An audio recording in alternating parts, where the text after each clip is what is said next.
We developed the Ecofeminist Manifesto through a consultation of young women and girls in their different diversities, coming from different regions in Uganda. And whenever we move to these different regions, you would see someone trusting you with their non-negotiables, right? From all the regions that we went to do consultations, to feed into the manifesto, a document that we are, pushing for at the local level, national level, and international level. It's been, voices, experiences, realities that moved with us along the journey, that has shaped how I show up at COP30 this year. Not just me, but the voices of the 500 young women and girls that I met earlier this year.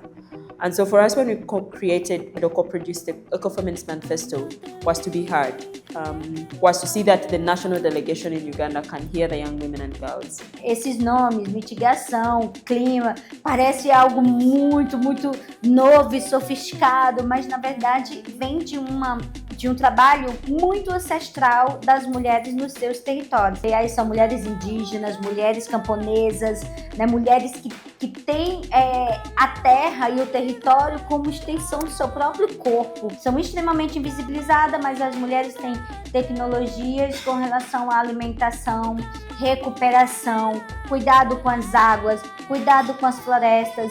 We work with women who have been affected by the oil projects, like the East African crude oil pipeline. So giving funding to local indigenous women is very, very important, because at the same time they are the ones who feed the family, they are the ones who feed the community. Some of the projects that we've been doing is about restoration, because some of them are in very dry areas because of climate change, prolonged drought, and sometimes floods and so on.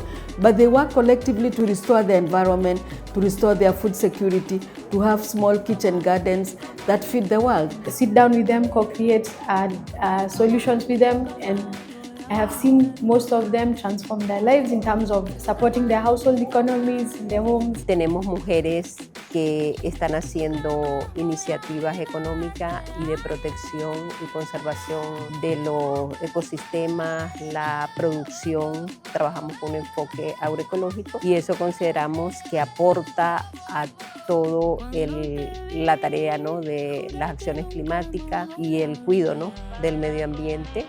Que los acuerdos de las negociaciones vayan más orientados a colocar recursos directos a las comunidades, más bancos de semillas, más fuentes de agua protegidas, más sistemas de pesca artesanal de las mujeres sostenible, más conservación de la biodiversidad que tienen en sus comunidades.